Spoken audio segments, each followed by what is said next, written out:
What's going on, guys? How we doing? John Anthony, Chair Shot Sports, a driver of the top production. Thank you so much for joining me. Guys, what a night it was at All In last night. What a show. A lot of good parts, some opportunities for Tony Khan and AEW. Also going to cover a little bit of the media scrum as well. Talk about a couple things with WWE Raw coming on tonight. And obviously Bash in Berlin, TNA Emergence, and also No Mercy on the NXT brand coming up this weekend. So let's kick it off with AEW All In. Guys, this pay-per-view I thought was going to be definitely a solid 8 or 9 out of 10. One of the best go-home, probably, I want to say one of the better, probably the best go-home shows that Tony Khan and AEW have had leading into a major pay-per-view for them. They got the action going early, had the London ladder match. So for the record, we went 3-6 for our predictions. But again, a lot of times I'm doing the thinking of how I would book it, the things that kind of look well, explaining how things go. Again, the results that happen here, things happen. It is what it is. London ladder match, the BCC or what's left of it, and Pac, obviously, new trios tag champions. Awesome decision. I thought House of Black might have been a little bit better way to go with that. But it is what it is. The women's title, Toni Storm, Mariah May, did not disappoint. Little bit outside interference, a lot of stuff going on. End of the day, Mariah May, your new AEW Women's Champion. The FTW match, a little lackluster for me. Obviously, had a little bit of interference, kind of just taking it to Hook before he even gets in the ring. Taz getting up from the announce table, locking in the Taz mission at the same time as Hook in the ring on Jericho, getting the submission and winning back the FTW belt was amazing to see as well. The AEW tag matches, again, don't think that was a good move. Young Bucks kind of retaining there. I don't know. I mean, I'm sure there's a plan down the road for them to ultimately loot like the belts and like control of the company or something like that on TV. Probably coming down the road when Tony Khan probably reemerges himself on a weekly television basis. But the Grizzly Young Veterans, aka made their debut, which was awesome. Good to see them. So grit your teeth moving forward on AEW Dynamite, probably this upcoming Wednesday, which is going to be awesome to see them. Great tag team, awesome in NXT. Obviously, we're demoted a little bit to Schism. I think they weren't booked really the right way. Schism really didn't take off the way they wanted it to with Gacy, Ava, and the Grizzly Young Vets. But they're going to do great things in AEW. The tag pool over in AEW is amazing. Trios and just the pairs. So excited to see them go there. That's going to be great. The gauntlet match. Guys, this gauntlet match was everything I wanted and more. Nigel McGuinness, Ricochet making his debut. Obviously, we reported a couple weeks ago. He signed a multi-year deal. We all kind of knew he was going to debut here, but what an entrance they gave to him coming in. What he did with Hangman in the ring, just flying around everywhere, kind of showcasing his immense talent in 3 minutes was awesome to see. Zack Sabre Jr., awesome to have him come out as well. But again, we take the belts off of Christian Cage, right? And then we roll him out there to do this false turn for Luchasaurus, only to help Christian retain win the gauntlet match to get a anytime AEW title shot, whatever he wants. What do we do? I just don't know. There's no rhyme or reason. Like in the same night, you're just kind of, I get it. You make him look hungry and he's diabolical and he's trying to be cerebral in what he does and how he's going to stay in a title picture. But this was your perfect opportunity to really get Hangman Page back into the picture with that contract and have him stay relevant without having him coming out week after week after week. And like in the main event, he's coming out distracting Swerve. Why are we doing that? If anything, that makes Bryan Danielson look weak. What are we doing here? I don't know, but hopefully it makes sense down the road. So Christian Cage is your gauntlet winner. He now has an AEW world title shot anytime he wants down the road. So I'm sure that'll be cashed in sooner than later with the cronies of the rest of the patriarchy helping him out to bring that gold to the group. The American title, again, Awesome opportunity to have MJF going over in enemy territory. Can we just give a shout out to the Star Spangled Scumbag? This man gave me Rocky vibes. He's looking like Lex Luger out here. Like he looked awesome in that outfit, in that getup. Him and Ospreay went to town, went to battle. Awesome match. But again, what are we doing?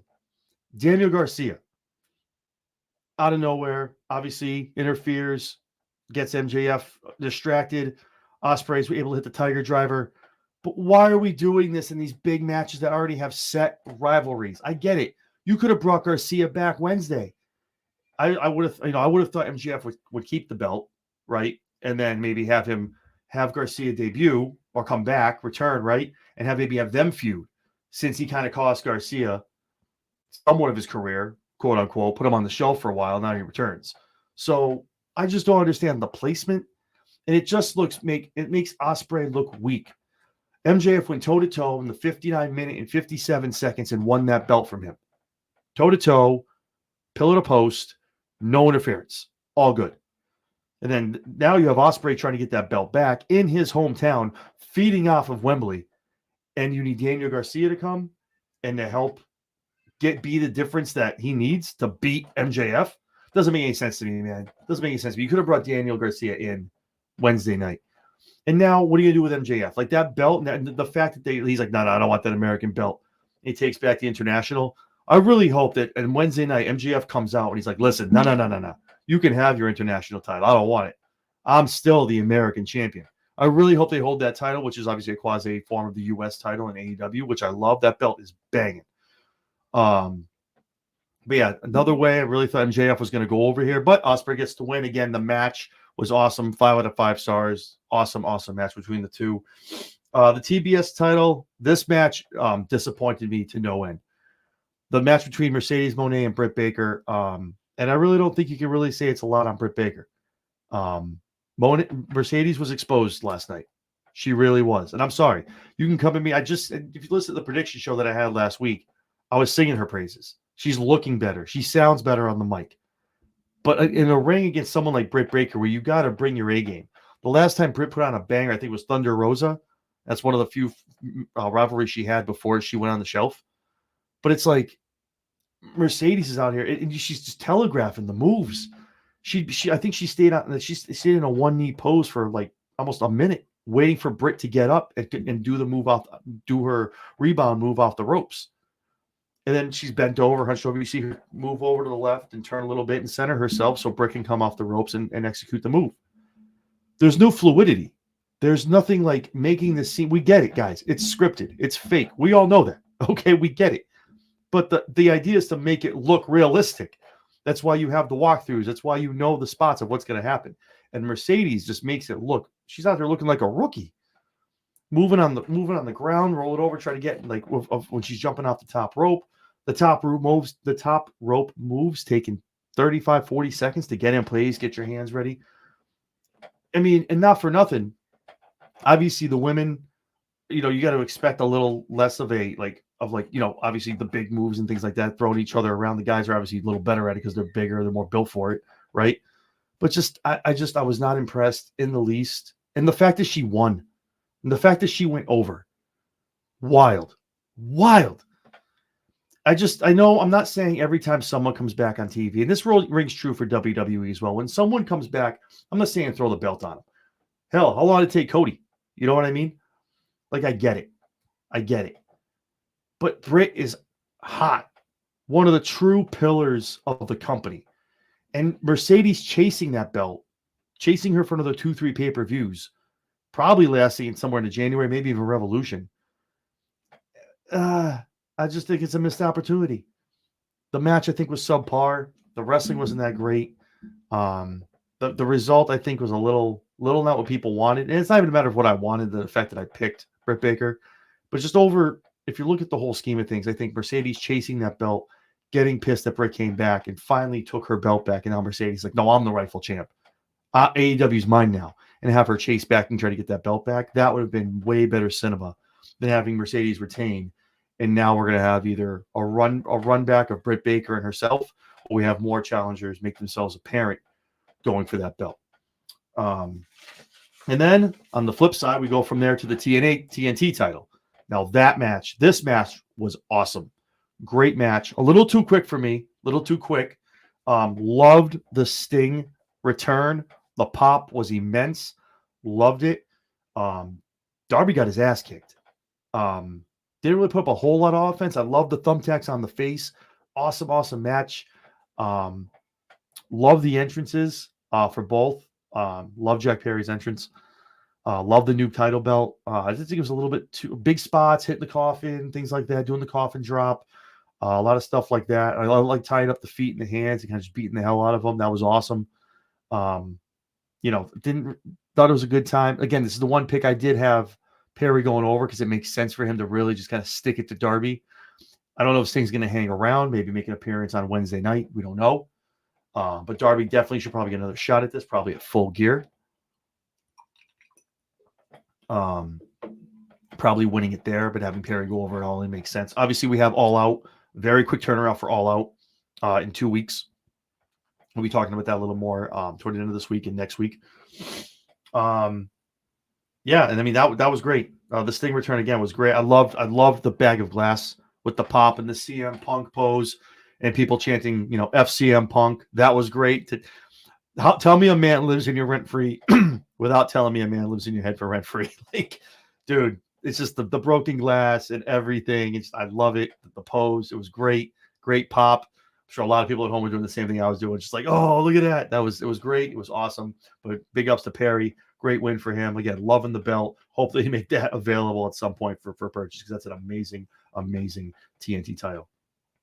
So with that said, the cherry on top, it's time for dessert, guys. The frosting on the cake. It was for the AEW World title. Bryan Danielson, Swerve, career versus title.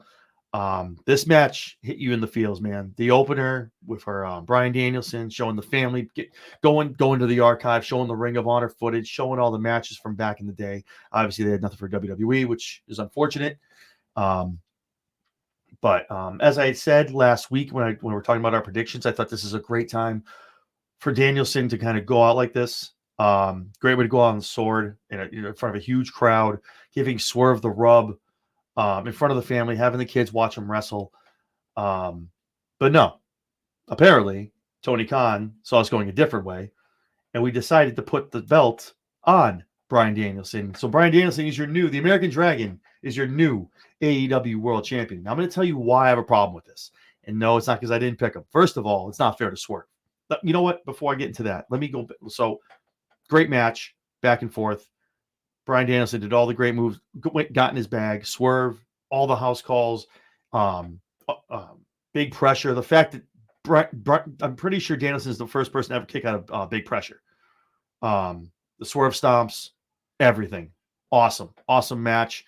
The fact bringing them out in front of the kids, in front of Birdie, in front of Bree, and just giving the kicks right to the face kicks right in front of the family was just gangster. Love it.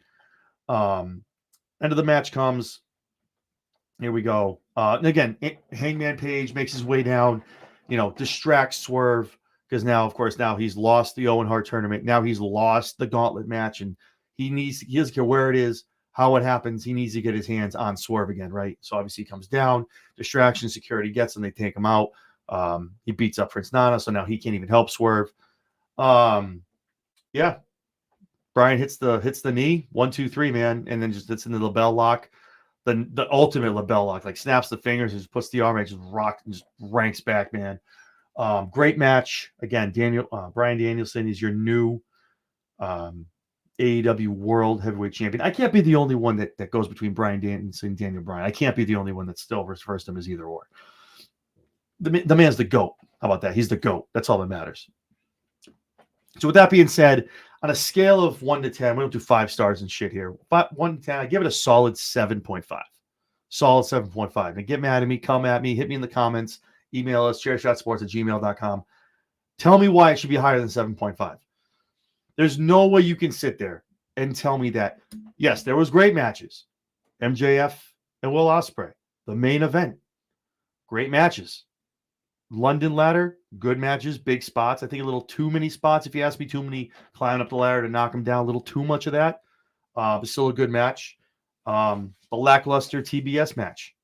The tag match wasn't that great. Tell me why it should be higher than 7.5. Please tell me and convince me. I'd love for you to tell me. If that women's match, if that Monet and Britt Baker match was better than that, was actually, and it slapped, probably be an 8.5, to be perfectly honest with you. But just it left me wanting a lot from a lot of the matches. So with that being said, obviously after this we do the scrum. I'm not going to hit on the entire scrum. Took about, I think the scrum was like an hour, a little over. The biggest part of it right now I want to talk about is they brought up AEW Collision. A couple people asked Tony Khan as far as AEW, how's it looking right now, the state of the business, how everything backstage is. He did reference the fact of Collision being in a lot better place than it was a year ago, talking about the man he cannot name because of the DNA, the DANs. I'm sorry, the DNAs. Yeah, so talking about how obviously because of prior issues that came to a head, things backstage that happened a year ago, things are better. So it's still, again, CM Punk references throughout the night, whether we're doing poses, whether we're talking about situations, CM Punk still being talked about a year after in AEW, which is wild to me. Hopefully we move on from this and just stop with the CM Punk references and all. Like, let's let him go, let it go, let him be WWE, let him do his thing. Tony was also talked to about creative. How's everything going in the back? Who's come up with these matches and who gets the credit for this stuff? Obviously, Mercedes Moné has her own producer slash promo writer. A couple other people do as well. It was said that 27 to 30 people on a weekly basis in creative are pitching, quote, hundreds of things to me that I need to make a decision on, unquote. If it's taking 27 people to come up with this creative, then you need to get rid of 23 of them because that's way too many hands in the basket. I'm pretty sure at WWE we got Paul, you have Nick, you got what, 4 or 5 people maybe putting their 2 cents into things. Bruce Pritchard, that's 3. Not many more. But yeah, that's a lot of people. 27 people throwing ideas at you all at once, and you're like, oh, okay, yeah, that sounds good. And then he made it sound if he's going one way, and that was funny because Mercedes Moné was quoted about a week ago on a podcast saying that you would come into work at WWE when she was over the other company. You would come in for work and not know what you were doing on a week-to-week basis. But yet last night, Tony Khan is saying that if he's going in one direction with a storyline and someone comes in with a better idea, he'll pivot and go in a different direction. Now, granted, with VKM, there were script changes that day, hours before the show. You would know something Saturday night. You come Monday morning, you come in Monday afternoon, get off the bus, get off the trailer, however you get in, driving in, and the script's different. I get that. That's wicked annoying. That's just no room for that. But you're literally going in one way, and someone comes up to you, hey, you should probably do this. Like, Tony needs to have a direct vision of what he wants, and then needs to give it to the creative and let them just run with it. Once he starts doing that, then they'll start flowing a little bit better, which they have been doing. They have been doing a lot better of that, of having more storytelling, matches making sense, things being put together.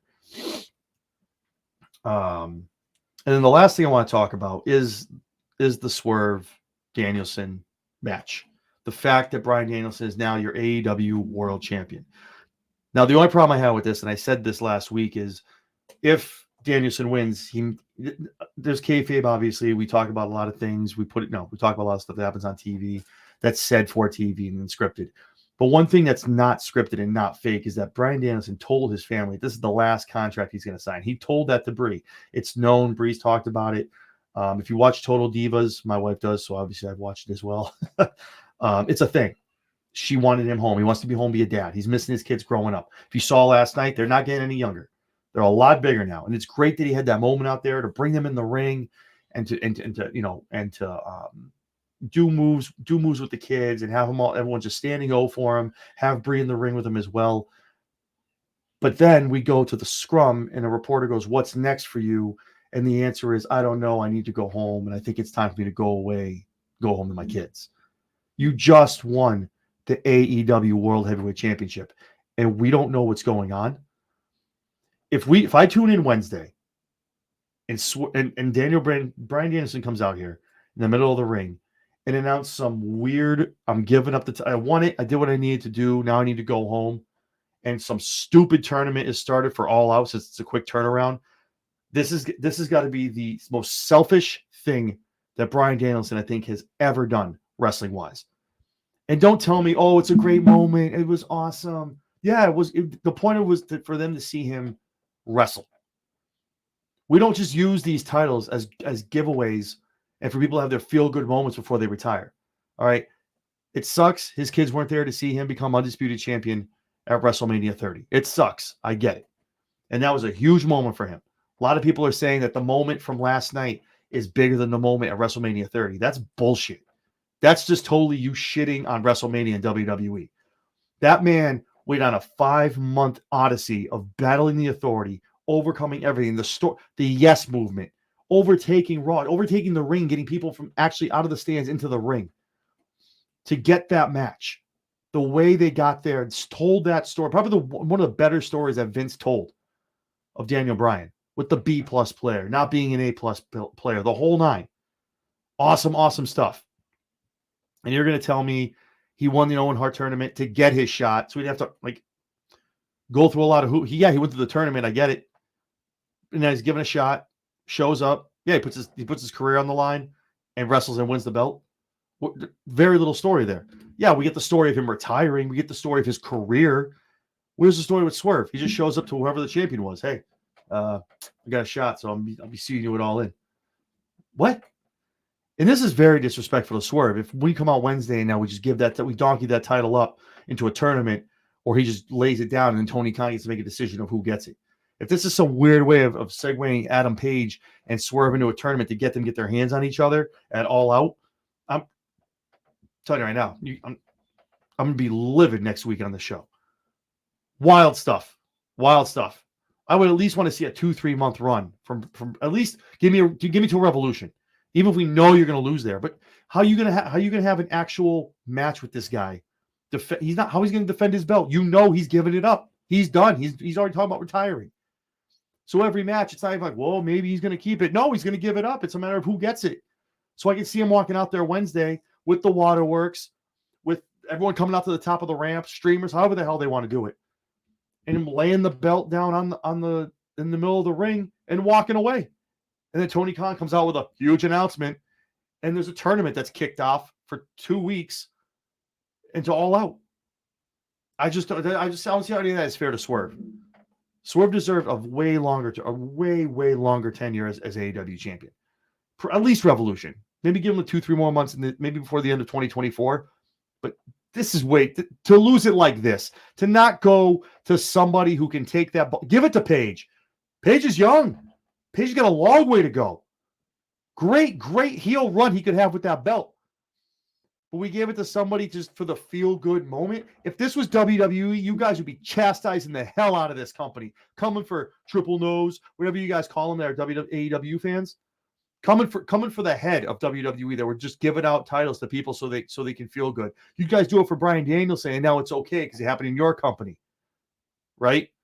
Just doesn't make any sense to me. So I'm praying to God that he at least comes out and has somewhat of a 2-3 month run. Even though we know when he wrestles again, he's going to lose the belt. But at least whoever he gives it to and gets pinned 1, 2, 3 makes sense. And that person can take the belt and do something with it. You're a lame duck if you're Bryan Danielson. You're a lame duck. Like you got one foot out the door. Anytime you're going to wrestle, we're like, oh, you're going to lose because that's it. But I digress. I can sit here and talk about for another 15 minutes. It's upsetting to see that. I really thought Bryan Danielson could have used this opportunity. That match was fire the whole time. Danielson didn't have to win that belt. Didn't have to win the championship to come out still smelling like a rose in that match. But nope, way to put the belt on him. And then in the scrum, he's like, I don't know. I think I need to go home.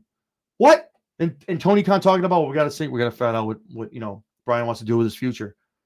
What he wants to do with his future, he's to show up on Wednesday night and find out who the next guy is to try to come down and kick his ass and take that belt. That's what he needs to do. Not get in the ring with a nice shiny gold belt now and retire. What, to retire the champion? What are we doing? Kurt Angle didn't get that. Ric Flair didn't get that. But Daniel Bryanson, you're telling me, is way better than that to get that kind of treatment because it's in AEW. I don't know, man. It's wild. Wild to me, man. I don't know. I think it could have been done a lot better. But again, at the end of the day, I feel bad for Swerve. I think he's the only guy that kind of loses out on this, and I'm sure Swerve agreed to it. He said, "Hey, man, of course, no problem." But I think over the long haul of like what you want to do, Swerve's going to be a multiple-time AEW World Champion, no doubt. You killed a lot of momentum last night. He had uber heat, man. Awesome entrance, awesome look. Came out and doing the Black Panther thing, and just smothered it by giving it to Bryan Danielson for the feel-good moment to have his kids and his wife in the middle of the ring. I don't know, man. So aside from AEW, All In, that was last night. Tonight we have WWE Raw. The biggest thing I want to talk about that I don't have written down is this Bray Wyatt, Uncle Howdy, Chad Gable rivalry that's going to kick off tonight. The tweets that are coming out from the Wyatt 6 camp on Twitter are wild. Chad Gable is nowhere even close to being done with the Wyatt 6, man. This match is going to be awesome tonight, but a lot of other stuff is going to be happening, to tell you that much. It's going to be awesome. I'm here for it. One of the other things I want to talk about is the IC title tournament that's going to be kicking off tonight as well. I don't believe they have announced any participants yet. I believe there's going to be a bracket tonight, or Adam Pearce announcing how we're going to come about of who's going to be in the tournament and why. I'm sure the usual suspects are going to be in there. You're going to have a Bronson Reed. You're going to have Sami Zayn, a couple of mid-carders, maybe a Chad Gable if he doesn't get his head cut off facing Uncle Howdy. So a lot of stuff like that, probably Karrion Kross, I would imagine, might get involved in that. Some underlying guys, mid-carders obviously getting in. So I out of this tournament, I hope again, Braun should not lose his belt to WrestleMania. Hell, he should probably go past WrestleMania, to be perfectly honest with you. Like a 5, 6, 7 month run would be perfect for him. It's only like, what, 200 days, you know what I mean? 200 something days. Nowhere close to Gunther, obviously. But legitimate run, because after this, whatever his rivalries are after this, once he jumps into the world title picture, he's going to be pretty unstoppable there too. That's why the whole thing when he lost to Sami Zayn the first time Money in the Bank, you're like, okay, we get it. You know what I mean? Like, no, SummerSlam, you got to give him the belt. He's too strong and too built up as a powerhouse and just a destructible force to just be taking L's when it comes time. You can't just, when it comes time to win the big one, you can't just have him just losing by a little bit, just dominating every other time on television. We just can't have that. So a Braun Strowman, obviously, I'm sure is going to be entered in as well. That's going to be a cool match. I really think this is really the time. Sami Zayn had a great run. It's going to be good. Maybe if he makes the finals, that'll be good. I'd love to see Bronson Reed come out of this tournament as the number one contender for the IC title. That'd be great. I don't think whoever does come out, I don't think they're going to beat Braun, but definitely with Braun and Bronson Reed, that would be a phenomenal match. Very believable. With Bronson just throwing his ass around, but eventually getting speared. That tsunami's nasty. But maybe he does take it out for Braun. I don't know. The fact that he's just not Braun, taking out R-Truth, taking out Seth Rollins, obviously to get him off TV for stuff, but still, like, this guy's destroying wrestlers. And he's going to face Braun Breaker, who's a little smaller than him. So hits one or two tsunamis, you're going to have Braun Breaker kick out of that when he just dismantled two other like veteran wrestlers. I don't know, man. And then the Miz as well. I don't know, man. That's going to be rough. But I think Bronson Reed's going to come out of this tournament. That's what I'd really like to see for him to get his time to shine. That'd be awesome. And then the other thing I want to talk about too is this whole narrative going around. It came out yesterday that Rikishi apparently told Jey Uso he needs to, quote, take a break, unquote, because apparently they have no direction and nothing for you right now.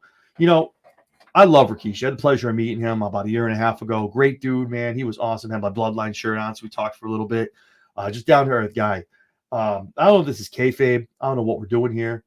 But Jey obviously is going to be injected somehow, shape, or form into the new Bloodline storyline. It's just a matter of waiting or where we're going to get there. So I don't know if Keish is doing this kind of get awareness of Jey Uso. Is Jey going to leave? Is Jey going to become all elite? Things like that. I don't know. But Rikishi can't be that much out of it to be thinking that Jey has nothing going for him. Yeah, he took some L's. He didn't win Money in the Bank.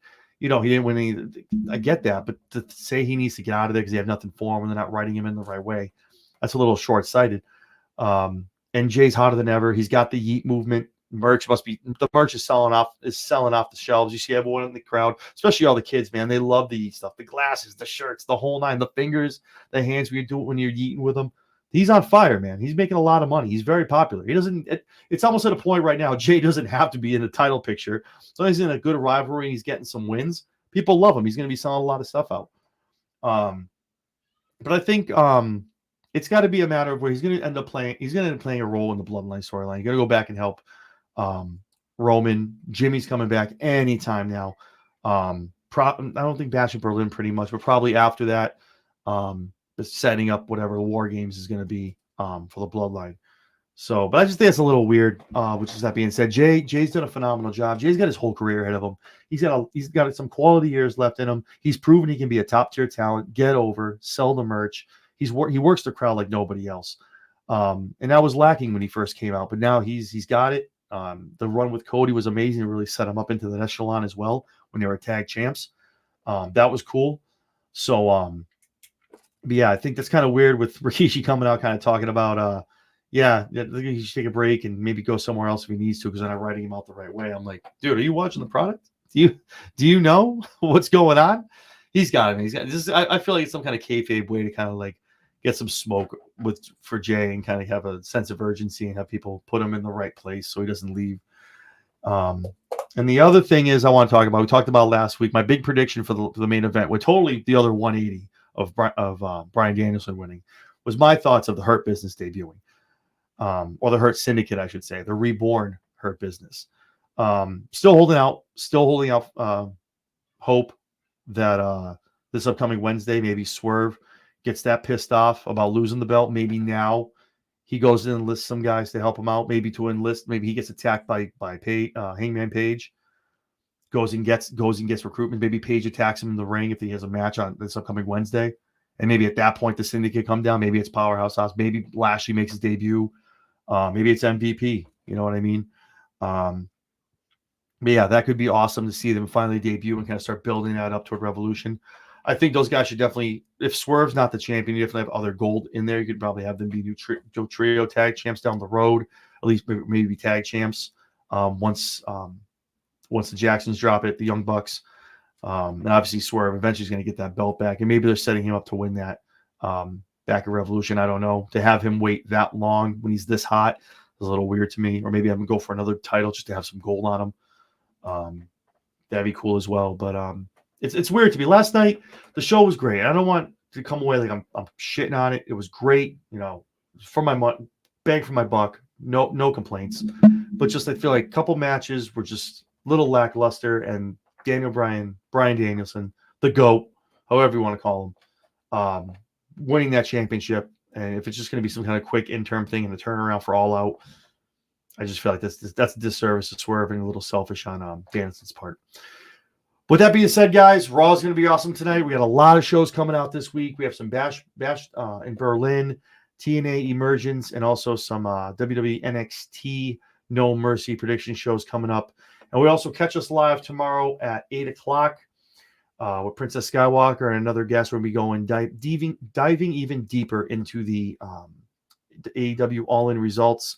Kind of do a little round table about what our thoughts are. I'll talk a little bit more about some of the matches that I talked about, some more of my thoughts and what could have happened and what did happen. So with that being said, guys, as always, I really appreciate it. If you follow us on YouTube, thank you so much for the support. That's where you're watching us right now. If you're not already subscribed, please shoot us that follow, hit that bell.